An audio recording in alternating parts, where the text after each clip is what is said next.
Alie. I'm serving my Public Allies term at Hawkeye Area Community Action Program in Hiawatha. My role or my position is the Coordinated Intake Community Builder with the Operation Home program. You'll be learning about that shortly. I would like to take a moment before I get started just to thank you all for attending, and especially to thank my supervisors at both HACAP and Public Allies, Laura, Corinne, and David, and my fellow allies, as you have all played a crucial role in my growth and my success so far. Your presentations yesterday were all fantastic, and you all inspired me in many different ways.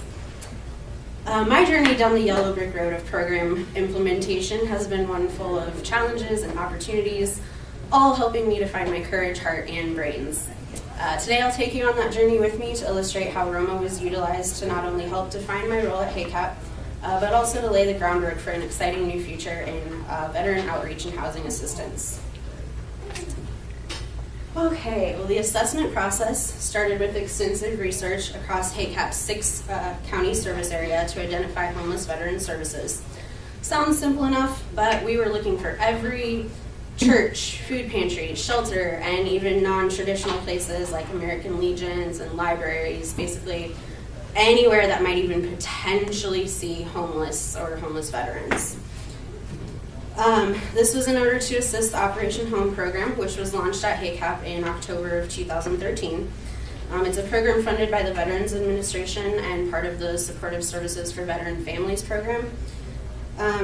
That aims to increase housing options for homeless or near homeless veterans and their families, as well as connect them with other resources to help them overcome any challenges that might be preventing them from achieving self-sufficiency. The extensive database that I compiled includes basic things like contact information, as well as details about the services that they provide. It served as the starting point for my work at HACAP, but how to proceed from there had yet to be determined. The focus of the work was very broad, and this was my first time behind the scenes at a community action agency, so it took a while to figure things out. As you'll see, I had to overcome many challenges on both personal and professional levels before everything finally clicked and the bigger picture came into focus. My biggest challenge was just simply learning to think outside the box. I'm coming from a background of direct care and 9-to-5s, so I was not at all used to being left to my own devices. It took a lot of time for me to let go of that need for concise direction and learn to simply just trust the process. Also took a lot of time and support from my supervisors and my peers to help me overcome my own doubts and insecurities. Sorry, I can't breathe. Insecurities about my abilities and my potential, and I'm more grateful for that than I could ever express. But as a result, I did finally end up in Oz, and I began a new journey, officially leaving Kansas or my old ways of thinking behind. Despite all that had happened, though, the journey was really just beginning. It's always best to start at the beginning, and all you do is follow the yellow brick road. So next came the planning stage. I worked with the Operation Home staff on plans to educate area landlords on challenges that homeless veterans are facing, in hopes that this would open doors to more landlords being willing to rent or keep property available for them. It was also decided that some methods of showing landlords appreciation were needed, just in order to maintain those relationships already in place and encourage new ones in the future. I was also asked to create a mailing list of those current landlords renting to Operation Home clients and to develop a thank you form letter that would be sent to new landlords entering the program. Additionally, I would also start going to the veteran outreach centers with the SSVF or Operation Home staff and other locations as well where homeless might stay within that service area.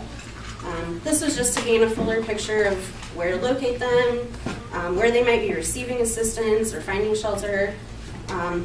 And additionally, I also wrote 11 scripts for contacting both traditional and non-traditional entities who might have contact with those homeless, just in order to learn more about the assistance networks that they're actually using. Excuse me. And this is the logic model that we touched on briefly before.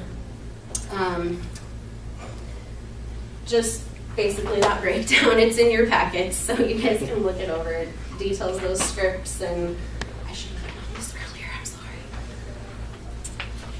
Okay. Help! Help! It's no use screaming at a time like this! Moving forward from that point proved to be a much slower process than anticipated, much like that first database I compiled during my time at HACAP.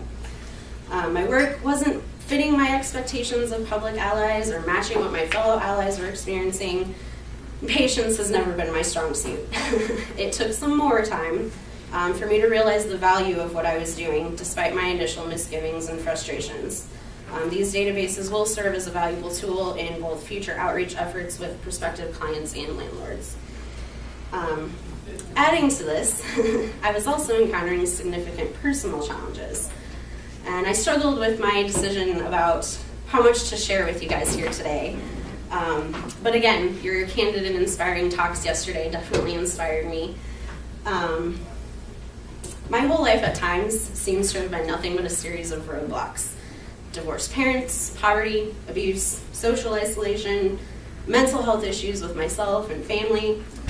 And to feel the fire, I'm also a newlywed as of last September, and you know what they say about that first year. I started Public Allies after leaving a job where I was extremely unhappy, thinking it would solve all my problems. I'd be making a difference, I'd be working towards something bigger. What more could I ask for? But of course, life has its own plans, and much like ROMA repeats by design, so do life struggles when the real issue is not being addressed. I was forced to face it. The issue was me. It was time to go outside myself and my own ideas of happiness and success. No job, possession, or achievement was ever going to satisfy me until I learned to love myself by facing those demons. I'm so appreciative of the support and the opportunity to grow on so many levels through this experience. So, with this fresh outlook, I began attending outreach locations as often as possible. I obtained some landlord information and heard about several veterans' experiences and challenges with things like just finding affordable, safe housing, finding work with adequate pay, keeping up with those bills, all those things we all struggle with from time to time. This just helped me start developing a fuller picture of the population's needs. So I created that spreadsheet of the current landlords, and I began the process of once again stretching beyond my comfort zone to expand my network, requesting information and help from coworkers and case managers who work directly with those veterans. I was given useful information on how to obtain landlord information within HACAP's files. Got started on that thank you letter, and that was with direction from Operation Home staff. And while I'm currently still in that implementation phase of my work, overall, we have actually gone through all or nearly all of the ROMA cycles several times already, just simply to plan the work I'm doing and coordinate with others to complete it. Many times it became clear that reassessment was needed in order to more clearly define my role and the scope of my work. ROMA is, to me, very much like the concept of failing forward. When the first thing doesn't work, go back to the beginning, change what's needed, try it again until it does work. As for the hoped-for results, not all of them are clearly defined at this point. We're considering 30% as reasonable and realistic increase for participating landlords in the program within that first year, so that'll be October of this year. Sorry, I lost my place. And that'll be through use of those outreach tools that I created. Overall, the aim of the supportive services for veteran families is to assist a minimum of 125 homeless veteran families within that first year, with 60% of them being provided rapid rehousing services and 40% homeless prevention, which would be things like paying your past due rent to avoid eviction. We're well ahead of schedule to achieve that goal. The program was started on a federal level in 2012 and at HACAP in 2013. Overarching goal of SSVF is to eradicate veteran homelessness nationwide by 2015. It is expected that our continually expanding outreach efforts and those new tools for outreach and education will make a significant impact in decreasing the number of homeless veteran families in our service area, particularly considering how simple it is to apply. Also, HACAP can provide generous assistance in obtaining necessary documents, accommodating for disabilities and various challenges, referrals to other assistance agencies like legal aid or employment training, things like that. You are under the unfortunate. Sorry. Okay. In terms of program evaluation for landlord outreach, we haven't quite reached the point yet of determining how any statistics will be measured or collected. There are already processes in place that should reflect changes in the number of clients served. The mailing list that I created will also serve as a database of participating landlords, and eventually some way of tracking the timeline of their participation will become necessary just to measure fluctuations, determine whether outreach efforts are still effective or may need to be reassessed.